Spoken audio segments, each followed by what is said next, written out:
Doctor, మా అబ్బాయికి ఇంకా పర్మనెంట్ టీత్ అన్ని రాలేదు, కానీ ఇప్పుడు పళ్ళు ఒకదాని మీద ఒకటి వస్తున్నాయి. ఫ్యూచర్లో బ్రేసెస్ తప్పవా?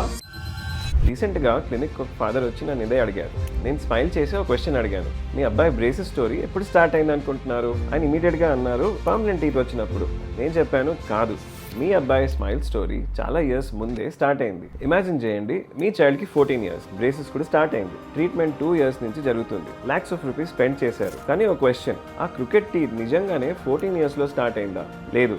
చాలా కేసెస్లో అది చైల్డ్ ఫేస్, జా గ్రోత్ డెవలప్ అయ్యే స్టేజ్లోనే బిగిన్ అవుతుంది. అందుకే ఈరోజు మనం బ్రేసెస్ గురించి కాదు, బ్రేసెస్ కన్నా ముందు జరిగే స్టోరీ గురించి మాట్లాడుకుందాం. Why are so many kids getting braces today? Video స్టార్టింగ్లోనే చెప్పాను కదా ఆ ఫాదర్ గురించి. ఆ ఫాదర్ గుర్తున్నారా? ఆయనలాగే చాలా మంది పేరెంట్స్కి ఈ డౌట్ ఉంటుంది, డాక్టర్ ఇప్పుడు ఆల్మోస్ట్ అందరికీ బ్రేసెస్ ఎందుకు వస్తున్నాయి? నిజంగా ఆలోచించండి, మన గ్రాండ్ పేరెంట్స్ జనరేషన్లో బ్రేసెస్ వేసుకున్న వాళ్ళు చాలా తక్కువ. కానీ ఇప్పుడు స్కూల్కి వెళ్తే చాలా మంది చిల్డ్రన్లో ఆర్థోడాంటిక్ ట్రీట్మెంట్స్ జరుగుతుంటుంది. మరి ఈ డిఫరెన్స్ ఎందుకు?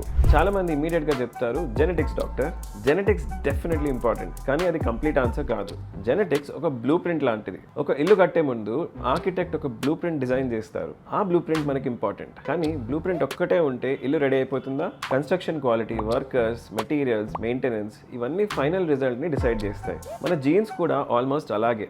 జీన్స్ బ్లూ ప్రింట్ లాంటివి, కానీ ఫైనల్ స్మైల్ని డిసైడ్ చేసేది జీన్స్ మాత్రమే కాదు. డైలీ హ్యాబిట్స్, బ్రీతింగ్, జా డెవలప్మెంట్, చూయింగ్, టంగ్ పాస్చర్, ఇవన్నీ కలిసి ఒక చైల్డ్ స్మైల్ని షేప్ ఇస్తాయి. వీడియో బిగినింగ్లో చెప్పిన ఫాదర్ కూడా నేను ఇదే ఎక్స్ప్లెయిన్ చేశాను.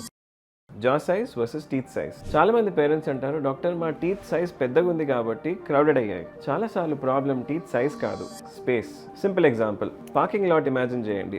10 cars ఉన్నాయి, పార్కింగ్ స్పేసెస్ కూడా 10 ఉన్నాయి, ప్రాబ్లమే లేదు. అదే పార్కింగ్ స్పేస్ 6 spaces మాత్రమే ఉంటే కార్స్ ఓవర్లాప్ అవుతాయి. లైన్ నుంచి బయటికి పార్క్ చేయడం, టైట్గా పార్క్ చేయడము, కన్ఫ్యూజన్ స్టార్ట్ అవుతుంది. మన టీత్ కూడా ఆల్మోస్ట్ అలాగే. జాలో సఫిషియెంట్ స్పేస్ ఉంటే టీత్ లైన్లో రావడానికి మంచి ఛాన్స్ ఉంటుంది. స్పేస్ తగ్గితే క్రౌడింగ్. కాబట్టి క్రికెట్ టీత్ స్టోరీ టీత్ గురించి మాత్రమే కాదు, జా గ్రోత్ గురించి కూడా ఉంటుంది.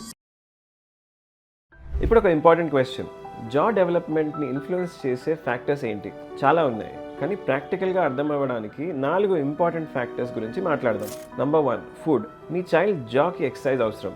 మరి జా డెవలప్మెంట్ని ఇన్ఫ్లుయెన్స్ చేసే ఫస్ట్ ఫ్యాక్టర్ చూయింగ్. చాలా మంది పేరెంట్స్ ఈ పాయింట్ విని సర్ప్రైజ్ అవుతారు, ఎందుకంటే మనం ఫుడ్ అంటే న్యూట్రిషన్ గురించి ఆలోచిస్తాం, కానీ పిల్లలు ఎలా తింటున్నారు అనేది కూడా ఇంపార్టెంట్. ఒక సింపుల్ క్వశ్చన్, మన బాడీ మసిల్స్ స్ట్రాంగ్ అవ్వాలంటే ఏం చేస్తాము? ఎక్సర్సైజ్, జిమ్, మూవ్మెంట్ కదా. జా మసిల్స్ కూడా ఆల్మోస్ట్ అలాగే.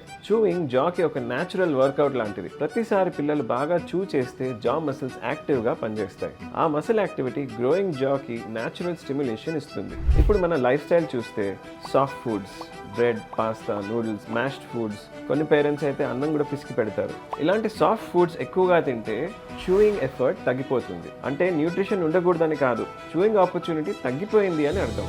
వీడియో బిగినింగ్లో చెప్పిన ఫాదర్కి కూడా నేను ఇదే ఎక్స్ప్లెయిన్ చేశాను.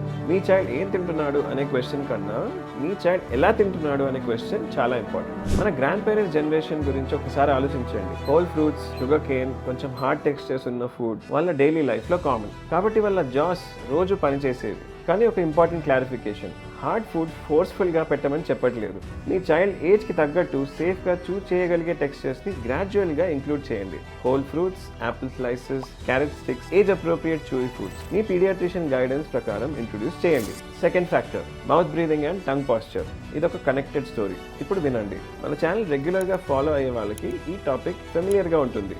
మౌత్ బ్రీదింగ్, దీని గురించి మన డీటెయిల్ వీడియో ఆల్రెడీ ఉంది. కానీ క్రికెట్ టీత్కి మౌత్ బ్రీదింగ్కి కనెక్షన్ ఏంటి? సింపుల్గా అర్థం చేసుకోవాలంటే, నార్మల్గా మన నోస్తో బ్రీత్ చేసినప్పుడు, రెస్ట్లో ఉన్నప్పుడు మన టంగ్ ఎప్పుడు రూఫ్ పైన ఉండాలి, అంటే ప్యాలెట్ మీద రెస్ట్ అవ్వాలి. చాలా మంది టంగ్ని స్పీచ్ లేదా ఫుడ్ కోసం మాత్రమే అనుకుంటారు, కానీ రెస్టింగ్ పొజిషన్ కూడా అంతే ఇంపార్టెంట్. ఎందుకంటే టంగ్ అప్పర్ జా మీద జెంటిల్ ప్రెషర్ మెయింటైన్ చేస్తూ ఉంటుంది.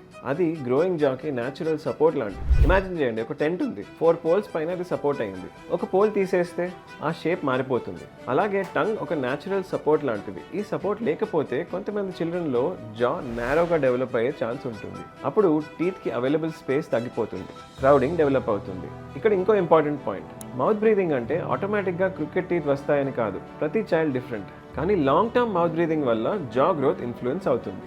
అందుకే మౌత్ బ్రీదింగ్ని ఇదొక హ్యాబిట్ అని ఇగ్నోర్ చేయడం కరెక్ట్ కాదు. Factor number 3, thumb sucking. ఇది ఎప్పుడు ప్రాబ్లం. చిన్న పిల్లల్లో ఎస్పెషల్లీ బేబీస్ అండ్ టాడ్లర్స్లో థమ్ సకింగ్ చాలా కామన్. అది వాళ్ళని కామ్ చేయడానికి న్యాచురల్ సూదింగ్ హ్యాబిట్. కాబట్టి మీ చైల్డ్ థమ్ సక్ చేస్తున్నాడని ఇమీడియట్గా కంగారు పడాల్సిన అవసరం లేదు. కానీ ఏజ్ పెరుగుతున్న కొద్దీ ఈ హ్యాబిట్ కూడా కంటిన్యూ అవుతే అప్పుడు అబ్జర్వ్ చేయడం చాలా ఇంపార్టెంట్. ముఖ్యంగా ఏజ్ 4 తర్వాత కూడా రెగ్యులర్గా థమ్ సకింగ్ కంటిన్యూ అవుతే ప్రొఫెషనల్ ఒపీనియన్ తీసుకోవడం మంచిది. ఎందుకంటే థమ్ ఎక్కువసేపు మౌత్లో ఉండడం వల్ల ఫ్రంట్ టీత్ ముందుకు పుష్ అయ్యే ఛాన్స్ ఉంటుంది.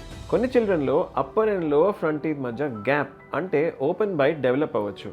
మళ్ళీ చెప్తున్నా, ప్రతి థమ్ సకింగ్ హ్యాబిట్ ప్రాబ్లం కాదు, కానీ లాంగ్ టర్మ్ హ్యాబిట్స్ని ఇగ్నోర్ చేయడం కూడా మంచిది కాదు. Number 4, milk teeth crowding. ఇది కూడా చాలా కామన్ క్వశ్చన్. ఆల్మోస్ట్ ప్రతి వీక్ నన్ను పేరెంట్స్ అడుగుతారు, డాక్టర్ మిల్క్ టీత్ క్రౌడెడ్గా ఉన్నాయి, ఫ్యూచర్లో బ్రేసెస్ కన్ఫర్మా? సింపుల్ ఆన్సర్ లేదు. మిల్క్ టీత్ క్రౌడెడ్ ఉన్న ప్రతి చైల్డ్కి బ్రేసెస్ అవసరం అని చెప్పలేము. మిల్క్ టీత్ పర్ఫెక్ట్గా ఉన్నాయి కాబట్టి ఫ్యూచర్లో క్రౌడింగ్ రాదు అని కూడా చెప్పలేము. చైల్డ్ గ్రోత్, జా డెవలప్మెంట్, పర్మనెంట్ టీత్ సైజ్ ఇవన్నీ కలిసి ఫైనల్ రిజల్ట్ని ఇన్ఫ్లుయెన్స్ చేస్తాయి. కాబట్టి ChatGPTకి అడిగే కన్నా regular dentist checkups better. Video బిగినింగ్లో చెప్పిన ఫాదర్ గుర్తున్నాడా? ఇప్పుడు ఆయన క్వశ్చన్స్కి అన్ని ఆన్సర్స్ ఆల్మోస్ట్ కంప్లీట్ అయింది. ఇంకా ఒక ఇంపార్టెంట్ క్వశ్చన్ మిగిలింది. మరి పేరెంట్స్ ఎప్పుడు ఆర్థోడాంటిస్ట్ని కలవాలి? చాలా మంచి క్వశ్చన్. ఎందుకంటే చాలామంది పేరెంట్స్ 2 ఎక్స్ట్రీమ్ గ్రూప్స్లో ఉంటారు. ఒక గ్రూప్ అనుకుంటుంది పర్మనెంట్ టీత్ అన్నీ వచ్చాక చూద్దాం, ఇంకో గ్రూప్ అనుకుంటుంది ఇప్పుడే మనం కరెక్ట్ చేద్దాం. నిజమేంటి? ఈ 2 కాదండి. ఏజ్ 7 ఒక ఐడియల్ ఏజ్. వరల్డ్ వైడ్గా చాలా ఆర్థోడాంటిక్ ఆర్గనైజేషన్స్ అరౌండ్ 7 years ఏజ్లో ఒక ఆర్థోడాంటిక్ ఎవాల్యుయేషన్ చేయమని రికమెండ్ చేస్తాయి. ఇక్కడ ఒక ఇంపార్టెంట్ పాయింట్, ఎవాల్యుయేషన్ అంటే బ్రేసెస్ స్టార్ట్ చేయడం కాదు. చాలామంది పేరెంట్స్ ఇక్కడే కన్ఫ్యూజ్ అవుతారు. ఏజ్ 7 అంటే చైల్డ్ జా ఇంకా డెవలప్ అవుతూ ఉంటుంది. పర్మనెంట్ టీత్ కొన్ని వచ్చున్నాయి, కొన్ని ఇంకా డెవలప్ అవుతున్నాయి. కాబట్టి గ్రోత్ని అబ్జర్వ్ చేయడానికి, స్పేస్ ఎలా ఉందో అని చూడడానికి, బైట్ నార్మల్గా డెవలప్ అవుతుందా లేదా చూడడానికి ఇది ఒక మంచి stage. Think of it like this. మన కార్ని లాంగ్ ట్రిప్ తీసుకెళ్లే ముందు సర్వీస్ చేస్తాం. ఈ సర్వీస్ ప్రాబ్లం ఉందని కాదు, అంతా బాగుండాలని కన్ఫర్మ్ చేసుకోవడానికి. అలాగే ఆర్థోడాంటిక్ ఎవాల్యుయేషన్ కూడా same. Assessment, planning, observation, simple. Early evaluation is not the same as early treatment. ఇక్కడ ఇంకో మిత్ బ్రేక్ చేద్దాం. చాలామంది అనుకుంటారు డాక్టర్ దగ్గర ఎర్లీగా వెళ్తే తప్పకుండా బ్రేసెస్ రికమెండ్ చేస్తారని. లేదు, ప్రతి చైల్డ్కి ఇమీడియట్ ట్రీట్మెంట్ అవసరం పడదు. చాలామంది చిల్డ్రన్లో రెగ్యులర్ అబ్జర్వేషన్ ఒకటే చాలు. కొంతమందిలో కొన్ని హ్యాబిట్స్ చేంజ్ చేయాలి, ఇంకొంతమందిలో జస్ట్ పీరియాడిక్ రివ్యూ సరిపోతుంది. మరికొన్ని కేసెస్లో గ్రోత్ని గైడ్ చేయడానికి స్పెసిఫిక్ ట్రీట్మెంట్స్ రికమెండ్ చేయొచ్చు. కాబట్టి ఎర్లీ ఎవాల్యుయేషన్ అంటే ఎర్లీ బ్రేసెస్ కాదు, early understanding. One more important thing, ఇక్కడ నేను చాలా ఇంపార్టెంట్ పాయింట్ చెప్పాలి. పేరెంట్స్గా మనం చాలాసార్లు ఒక క్వశ్చన్ మీద ఫోకస్ చేస్తాం. బ్రేసెస్ వేస్తే టీత్ స్ట్రైట్ వస్తాయా? అదొక ఇంపార్టెంట్ క్వశ్చనే, కరెక్టే. కానీ నేను ఇంకో క్వశ్చన్ అడుగుతాను, ఆ చైల్డ్ స్మైల్ ఇలా ఎందుకు డెవలప్ అయింది? ఎందుకంటే క్రూకెట్ టీత్ వెనుక కొన్నిసార్లు జా గ్రోత్ ఉంటుంది, ఇంకొన్నిసార్లు బ్రీదింగ్ ప్యాటర్న్ ఉంటుంది, మరికొన్నిసార్లు థమ్ సకింగ్ లాంటి హ్యాబిట్స్ ఉంటాయి, లేదా కొన్నిసార్లు జెనెటిక్స్ రోల్ ప్లే చేస్తాయి. కాబట్టి ప్రతి చైల్డ్ ట్రీట్మెంట్ కూడా డిఫరెంట్గా ఉంటుంది. మన గోల్ టీత్ని స్ట్రైట్ చేయడం మాత్రమే కాదు, ఆ చైల్డ్ గ్రోత్ని కంప్లీట్గా అర్థం చేసుకోవడం. Bringing the story full circle. Video బిగినింగ్లో ఒక ఫాదర్ అడిగిన క్వశ్చన్ గుర్తుందా?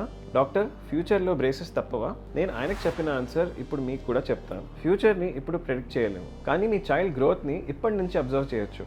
హెల్దీ హ్యాబిట్స్ ఎంకరేజ్ చేయొచ్చు, రెగ్యులర్ డెంటల్ చెకప్స్ మెయింటైన్ చేయొచ్చు, అవసరమైతే టైంకి ఎవాల్యుయేషన్ చేయించవచ్చు. ఇంతే మనం కంట్రోల్ చేయగలిగింది. పేరెంట్స్గా మనం పిల్లలకి బ్యూటిఫుల్ స్మైల్ కావాలని కోరుకుంటాం. కానీ బ్యూటిఫుల్ స్మైల్ అంటే బ్రేసెస్తో స్టార్ట్ అవ్వదు, అది హెల్దీ గ్రోత్తో స్టార్ట్ అవుతుంది. Healthy jaws, healthy breathing, healthy habit ఇవన్నీ కలిసి హెల్దీ స్మైల్ని క్రియేట్ చేస్తాయి. అందుకే ఈ వీడియో ఉద్దేశం మిమ్మల్ని భయపెట్టడం కాదు, అవేర్నెస్ క్రియేట్ చేయడం. ఎందుకంటే ప్రతి చైల్డ్ డిఫరెంట్, ప్రతి చైల్డ్ గ్రోత్ కూడా డిఫరెంట్. కాబట్టి కేర్ కూడా ఇండివిజువల్గా ఉంటుంది. మీ చైల్డ్ టీత్ గురించి, జా డెవలప్మెంట్ గురించి లేదా బ్రేసెస్ గురించి మీకు ఏమైనా డౌట్స్ ఉంటే కమెంట్స్లో తప్పకుండా అడగండి. నేను పాసిబుల్ అయ్యేంత వరకు అందరికీ రిప్లై ఇస్తాను. ఎవిడెన్స్ బేస్డ్ ఇన్ఫర్మేషన్ రెగ్యులర్గా తెలుసుకోవాలనుకుంటే, ఇలాంటి వీడియోస్ మిస్ అవ్వకుండా ఉండాలంటే మన ఛానల్ని సబ్స్క్రైబ్ చేయండి. ఈ వీడియో మీకు హెల్ప్ఫుల్గా అనిపిస్తే మీ ఫ్రెండ్స్ అండ్ ఫ్యామిలీతో తప్పకుండా షేర్ చేయండి. చాలామంది పేరెంట్స్కి ఈ ఇన్ఫర్మేషన్ ఇప్పటికీ తెలియదు. ఒక విషయం మాత్రమే గుర్తుపెట్టుకోండి, a beautiful smile doesn't begin with braces. It begins with healthy growth. Healthy growth starts with healthy breathing and healthy habits. నేను మీ డాక్టర్ తేజస్ మేల్కోటే. మళ్ళీ నెక్స్ట్ వీడియోలో కలుద్దాం. నమస్తే.